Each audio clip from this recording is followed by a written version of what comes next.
Shalom, selamat hari Minggu, selamat berjumpa kembali. Pada hari ini, pemberitaan firman saya beri judul, Amalkan Kesalehanmu dengan Benar. Ada seorang pelaut, dan pelaut ini yang kita kenal sebagai single yacht. Ya, jadi dia kapal layar dan dinakodai oleh satu orang saja. Mike Plant, seorang pelaut yang solo, yang juga dia telah berhasil mengelilingi dunia. Mike berhasil mengelilingi dunia seorang diri dengan kapal layar, dan jaraknya itu kalau keliling dunia itu 100.000 mile laut dan sepanjang 135 hari. Jadi dia dari satu tempat ke tempat lain, tetapi kemudian dia mengelilingnya itu sendiri. Tidak ada escort kiri kanan, tidak ada. Dia berlayar sendirian saja.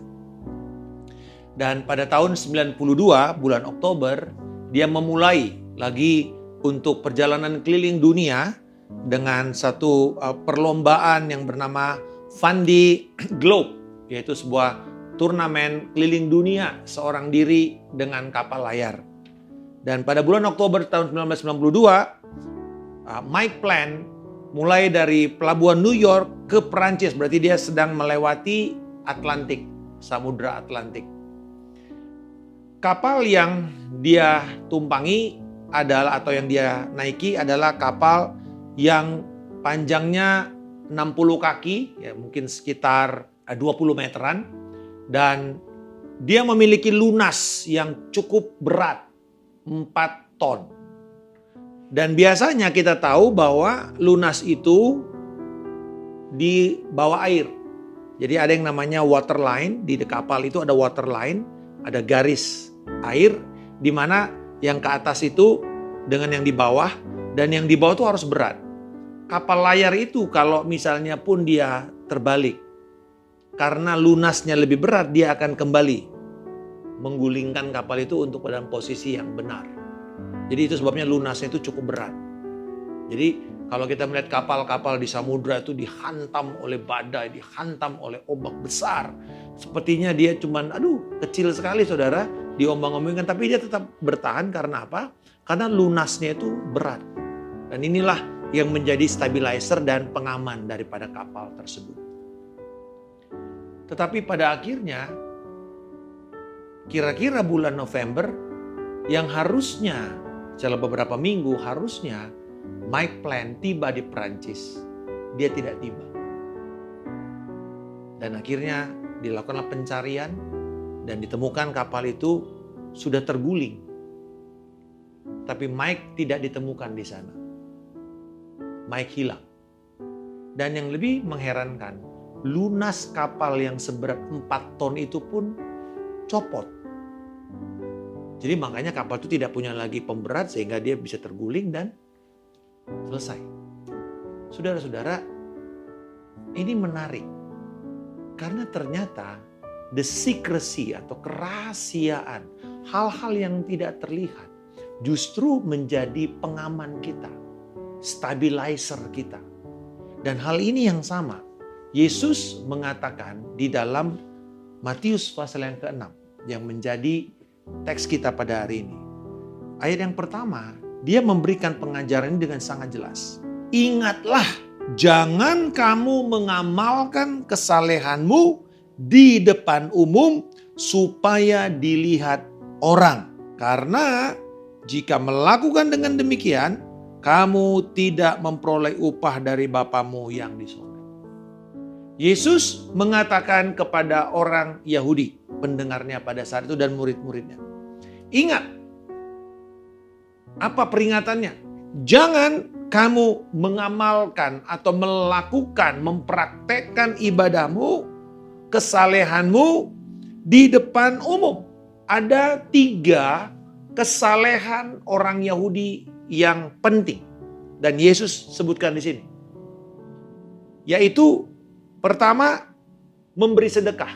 Memberi. Ayat 2, apabila engkau memberi sedekah. Itu yang pertama, memberi sedekah. Yang kedua adalah berdoa. apabila kamu berdoa. Ayat yang kelima. Yang ketiga, berpuasa. Ayat yang ke-16. Apabila kamu berpuasa. Ini adalah 3 kesalehan penting dan tanda kesalehan orang Yahudi. Karena pada waktu itu ini konteksnya Yesus mendengarnya, dia mau mengatakan, kalau kamu mau memperlihatkan ibadahmu, kesalehanmu bukan dengan cara show off. Diperlihatkan di depan umum. Bahkan sampai hal-hal yang sangatnya membuat mengganggu ketertiban umum. Melakukan sesuatu dan supaya orang bisa melihat bahwa Anda itu memang betul-betul saleh. Memberi sedekah, berdoa, berpuasa. Kepada orang Yahudi ini penting. Mana mungkin konteksnya kita adalah bagaimana menjalankan disiplin rohanimu setiap hari. Apakah engkau memperlihatkan kesalehanmu itu hanya demi orang lain? Kagum sama saudara. Dengan kata lain kita mengatakan kita mau melakukan satu flexing rohani. Show off. Bagaimana saya memperlihatkan, pamer kerohanian saya. Tapi justru Yesus mengatakan, kalau kamu melakukan ketiga hal ini, dan ini adalah pengaman kamu. Ini adalah bagian dari kesalehan, karena kemudian inilah yang Tuhan akan beri upah. Tuhan melihat dari sorga. Dan Tuhan mengimbali, mengganjari 3 hal ini dengan ganjaran yang dari Tuhan sendiri. Dengan kata lain, ini sesuatu yang berdampak sekarang dan sampai kepada kekekalan. Dan semua itu Tuhan katakan harus kamu lakukan, jangan di depan umum, digembar-gemborkan. Artinya dengan kata lain kamu umumkan bahwa saya ini sudah berdonasi sekian. Namun jika engkau memberi sedekah, janganlah diketahui tangan kirimu apa yang diperbuat tangan kananmu.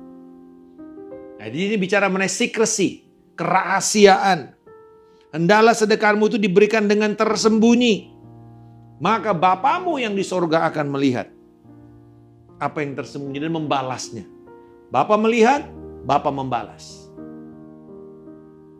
Bagaimana dengan doa? Namun ayat yang ke-6. Jika engkau berdoa, masuklah ke dalam kamarmu, tutuplah pintu dan berdoalah kepada Bapamu.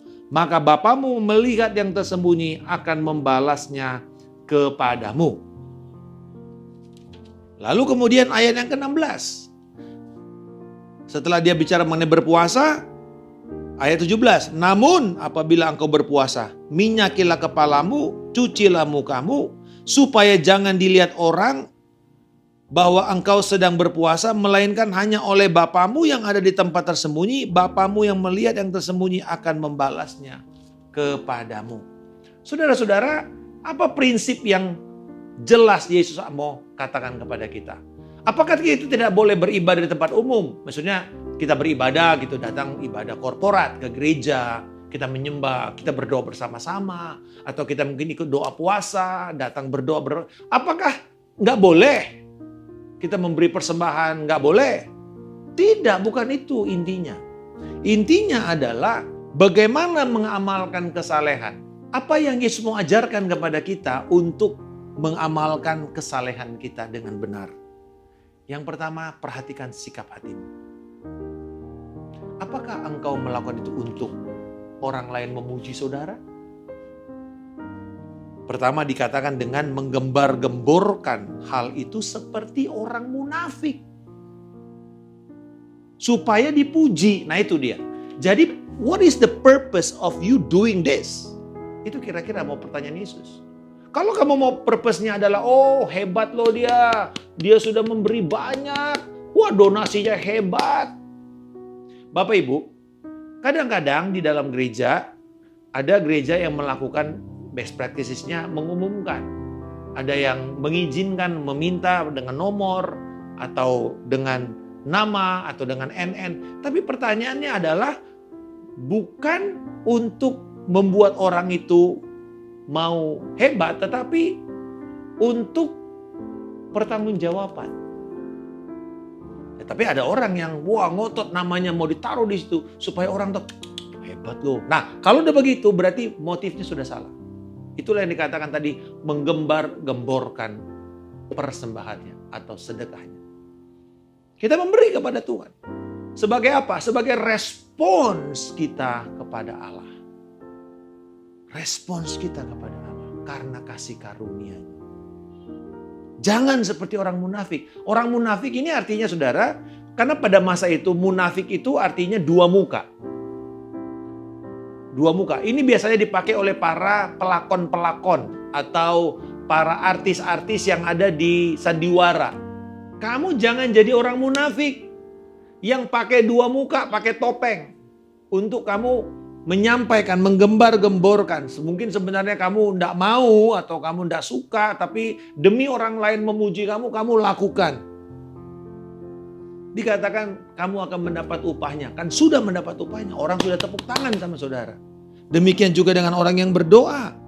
Dikatakan kalau kamu berdoa janganlah seperti orang yang berdiri di rumah-rumah ibadat yang suka untuk mengucapkan doa-doa mereka di tikungan. Seperti orang munafik. Kembali lagi, seperti orang munafik. Ayat yang ke-16. Janganlah kamu muram mukamu seperti orang munafik. Mereka mengubah air mukanya supaya orang melihat bahwa mereka sedang berpuasa. Jadi saudara-saudara, tujuannya, jadi tadi ingat nomor 1, sikap hatinya adalah untuk pamer. Untuk dipuji, untuk diakui, jadi mendapatkan sebuah pengakuan. Afirmasi bahwa dia itu orang saleh. Kalau kita beribadah di korporat, lakukanlah itu dengan takut dan gentar. Nah, kata takut dan gentar dalam perjanjian baru yang kita seringkali salah artikan dalam kitab Filipi itu bukanlah takut, ketakutan kehilangan keselamatan. Tetapi kita melakukan dengan rasa hormat kepada Tuhan. Menghormati anugerah yang sudah Tuhan berikan kepada kita. Bahkan sebenarnya memberi sedekah itu adalah ungkapan kasih karunia. Karena kata generosity itu dengan kata anugerah itu memiliki singgungan. Memiliki kata lain, charis, ya, dari kata anugerah, dari kata give, memberi. Jadi orang yang memberi itu adalah orang yang merespon kasih karunia. Jadi contoh begini. Orang itu memberi kepada sebuah pelayanan karena pelayanan itu telah memberikan kepada mereka kasih karunia Allah dan mereka misalnya bertobat, mereka dipulihkan, mereka dibangun, mereka didewasakan.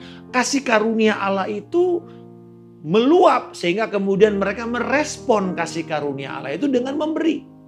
Jadi kalau itu sikap kita memberi, itu adalah sikap yang benar. Bukan untuk digembar-gemborkan. Bukan untuk dipuji. Pertama, sikap hati kita harus benar. Yaitu respons kepada kasih karunia Allah.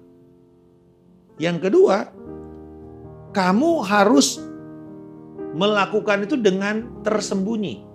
Secrecy. Tangan kanan tidak boleh tahu apa yang diberi oleh tangan kiri. Dengan kata lain, kita memberikan ini dengan tidak menyuarakan saya sedang memberi sekian. Atau menyuarakan doa. Wih, dia lagi serius loh berdoa.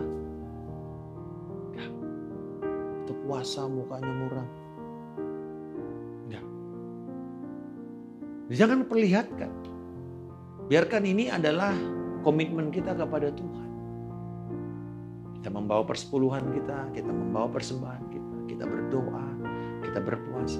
Biarlah itu kita lakukan dengan kesungguhan hati, dengan sukacita. Jangan kita cerita-ceritakan apa yang kita sudah beri. Pak, salah nggak kalau saya memberi kesaksian? Tetapi perhatikan kembali lagi sikap hati kita. Untuk apa? Apakah untuk saudara mendapat pujian? Atau kita sedang memberikan pembelajaran apa yang kita lakukan. Memberi.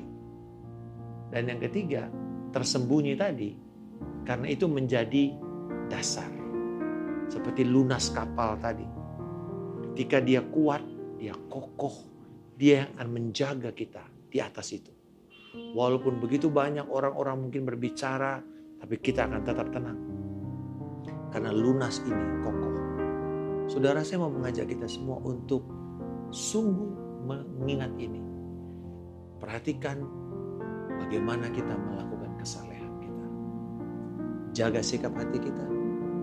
Lakukanlah itu dengan tersembunyi, artinya tidak perlu kita umbar. Dan yang ketiga, ingat, ini adalah dasar kestabilan kita. Karena Tuhan yang melihat, Tuhan yang akan memberikan ganjaran.